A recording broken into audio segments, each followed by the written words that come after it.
gracias por estar comunicada en este mediodía. ¿Cómo evaluás vos la afectación que iba a generar la actualización de las prepagas en el índice de inflación, o por lo menos en la canasta personal sobre todo de la clase media, digamos, ¿no? Sí, yo diría, acá hay varios puntos. La primera es, las prepagas es un rubro que históricamente ha sido conflictivo en términos de cuando la inflación empezó a aumentar y ha sido sujeta a controles y a intervenciones del gobierno. De hecho, esto es una cosa histórica que justo es un tema que vos te has sido precursor con el libro del INDEC. Fue el motivo de la intervención del INDEC, del toqueteo de la inflación, que empezó a principios de 2007, cuando la inflación empezó a acelerarse y el gobierno quiso separar la medición del aumento de las prepagas. O sea que ya desde esa época, cada vez que hay problemas con no me la inflación, acordaba, digamos, qué buen dato, María, no me acordaba de eso. Sí, ayer le recordaba a Luis Majul y a Pablo Rossi que la discusión de enero de 2007, lo que Kirchner le resultaba imposible de aceptar, era una inflación que iba a llegar al 1% en enero de 2007. Ahora rezamos por una inflación del 1%, pero en ese momento se recalentaba la economía y, como bien señalabas vos, el tema eran las prepagas. Mira, muy interesante. El primer punto, sí, ahí empezó la intervención lamentable del INDEC, por lo menos lo positivo es que a partir de 2016 eso se corrigió y por suerte se sostuvo, lo cual es un muy buen punto porque es el termómetro, ¿no?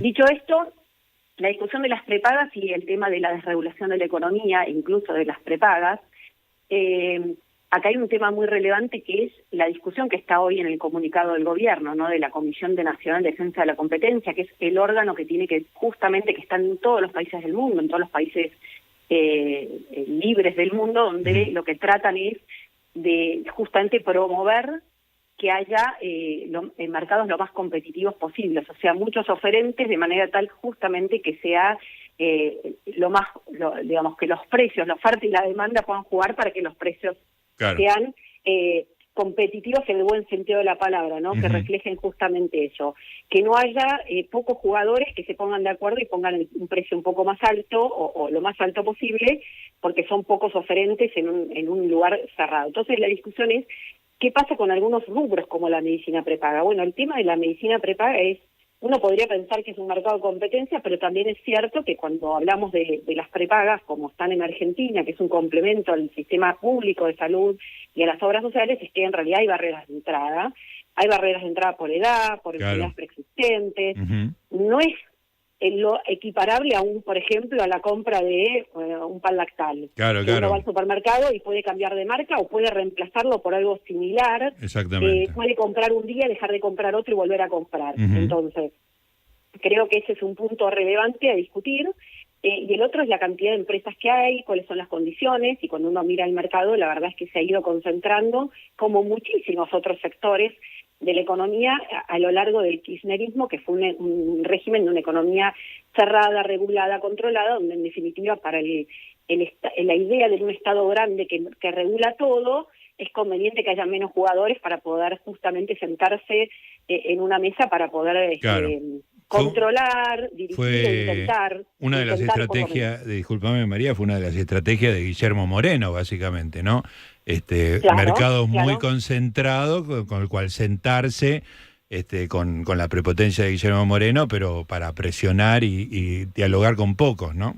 Después, con otros modales, fue un poco la mirada que hubo en general en kirchnerismo, ¿no? Claro. Que obviamente fracasó estrepitosamente porque ya todos los controles de precios terminaron mal. Recordemos que digamos, más allá de que la inflación actual uno puede discutir cuánto sea, digamos, yo personalmente creo que esto todavía sigue siendo responsabilidad de la herencia, digamos, de lo que quedó, pero más allá de eso, la última inflación que estuvo el gobierno anterior y Sergio Massa como ministro de Economía, 100%, digamos, al mando del gobierno, fue la de noviembre. De los últimos 4 meses, o sea, que estuvieron en ese periodo, tuviste 3 meses con inflación de más de 12% en el mes, y el único que no fue congeladas, dólar congelado, precios cuidados, precios justos. El único índice que no dio 12 fue el de octubre, que estaba todo recontrapisado para llegar lo mejor posible a las elecciones. Exactamente, o sea, dicho, digamos, más allá de eso. Entonces, digamos, no sé, finalmente esa idea de control no es sostenible tampoco en el tiempo, ¿no? Dicho esto, la desregulación, la liberación de los precios, obviamente en Argentina lo que generó ya fue desde fines de noviembre, antes que se fuera el gobierno anterior y incluso antes que asumieran los primeros días de diciembre, ya la inflación de todos los precios se liberaron y obviamente aumentaron muy fuerte. Y bueno, uno de ellos que venía muy demorado, porque hay que decirlo también, ¿no? Las prepagas, el costo de la medicina prepaga, que siempre fue intervenido, venía llegando mucho retraso, sobre todo por los 2 primeros años de la gestión de Fernández, pero también a lo largo del 2023 aumentaron 135% en promedio las cuotas versus una inflación de 211, ¿no? Claro. Se empezaron a recomponer recién a fines del año pasado. Pero bueno, en ese contexto, o sea, dicho todo esto, uno puede decir, es lógico que las cuotas de medicina prepaga o las prepagas aumenten por arriba de la inflación, sí. Lo que plantea, o por lo menos el gobierno empezó a plantear, es el ritmo de incremento de estos meses. ¿Refleja la realidad del mercado? ¿Fue excesivo? ¿Refleja que se pusieron todos de acuerdo o no? Creo que esa es un poco la denuncia que hizo el gobierno, la investigación en términos de la Comisión de Defensa de la Competencia, y el comunicado que sale hoy es como una medida. Mientras se hace el análisis, la Comisión de Defensa de la Competencia tiene como la potestad de poder dictar medidas mientras tanto por el lapso de 6 meses, que es lo que plantea acá, y lo que dice es que en realidad el próximo mes, que es abril, por lo que tengo entendido, interpreto el comunicado, va a ser a partir de abril, pero si no será desde mayo. Mayo creo que es. Claro, o sea, lo que paguemos en mayo, claro, el valor de la cuota no puede ser más que lo que valía en diciembre, más la inflación general que hubo a lo largo de todo este periodo. Sí, sí. O sea, la inflación total del INDEC a nivel nacional, y eso sería. Entonces, el cálculo es que las cuotas en mayo deberían bajar, según la página del Ministerio, digamos, del propio gobierno, dice un 33%, creo que acá hay una discusión sobre si es 33, 25, bueno, en ese margen, porque tal vez no todas aumentaron exactamente igual. Claro, eso te iba a decir, cada empresa tendrá su número, digamos. Claro, son parecidos, pero no exactamente iguales, y tampoco todos los niveles de los distintos niveles o categorías de socio asociados son exactamente iguales. Lo que dice es, mientras hace la investigación, autorizamos a que aumenten por inflación y por lo tanto, parados en mayo, el valor de la cuota debería estar lo que era en diciembre más la inflación acumulada en todo ese tiempo. La inflación total, ¿no? En general.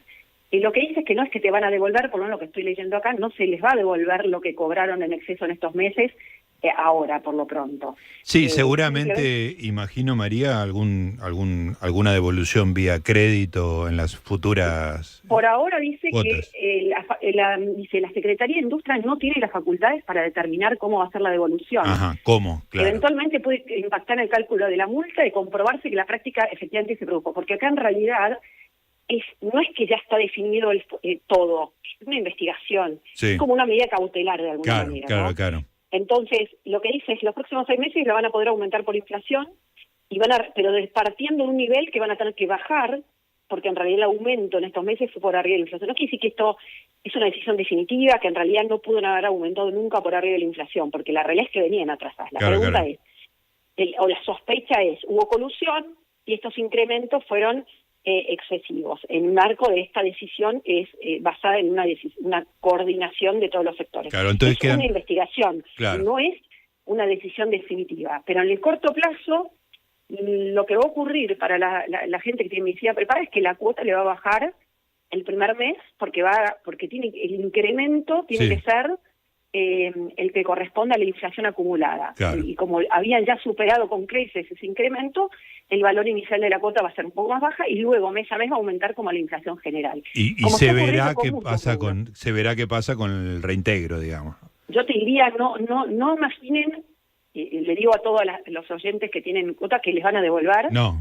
Ni siquiera en el largo plazo, porque por ahí la definición de la investigación genera la decisión de que la cuota tiene que ser un poco más alta que solo la inflación, que es lo más probable porque venía a tratar. La discusión puede ser, fue excesiva, porque en el marco de una colusión dieron aumentos que por ahí fueron demasiado fuertes, o la sucesión, porque en realidad por ahí el atraso inicial era muy alto, pero luego varios meses siguieron habiendo aumentos muy altos, o no. Esta es una investigación en marcha, por eso digo, exacto. No es una decisión. María, lo que sí es concreto es esta decisión inicial de retrotraer la cuota mientras se termina la investigación. María, para terminar, agradeciéndote este rato de charla, todo esto obviamente todos estos líos están derivados de una inflación totalmente desbocada, única en el mundo, pero que parece estar dando señales de entrar en un carril un poco más civilizado. Estaba leyendo y siguiendo algunas cuentas digitales relacionadas con los supermercados que la inflación de abril, por lo menos en alimentos, parecería estar bastante planchada. No sé qué percepción tenés vos de ese fenómeno. Sí, nosotros en CIT, en la consultora, relevamos estos precios y hacemos seguimiento diario y cerramos semanas. Tenemos cerrada la segunda semana del mes y te confirmo que nosotros estamos viendo lo mismo. Esto se está profundizando, no es que arrancó ahora. La desaceleración de lo que se llama inflación núcleo, entre los cuales está obviamente alimentos, no todos porque algunos son estacionales, pero la mayoría de los alimentos y bebidas, pero también productos de mantenimiento, equipamiento del hogar, artículos de tocador, artículos de limpieza, un montón de productos, todo lo que no es estacional o regulado. Ya lo veníamos viendo, ¿no? Esa desaceleración bastante marcada y que se acentuó mucho en las últimas semanas y si uno mira la segunda semana respecto de la segunda semana de marzo, o sea, la inflación intermensual, 4 semanas, nos está dando en lo que es alimentos y bebidas 6,8% del último mes, que es muy baja. El IPC total ya está un dígito en el Gran Buenos Aires, donde más pega. En estos 2 últimos meses está pegando más fuerte la suba de tarifas, pero en definitiva estamos confirmando eso, y en alimentos y bebidas se está viendo una desaceleración muy fuerte, pero no solo alimentos y bebidas, por eso quería remarcártelo. Está muy bien. En general toda la inflación núcleo obviamente la inflación, cuando uno ve el mes, el dato de inflación del INDEC o de la Ciudad de Buenos Aires o de los privados, es el promedio móvil de las 4 semanas, porque es todo los precios promedio de un mes respecto a un mes anterior.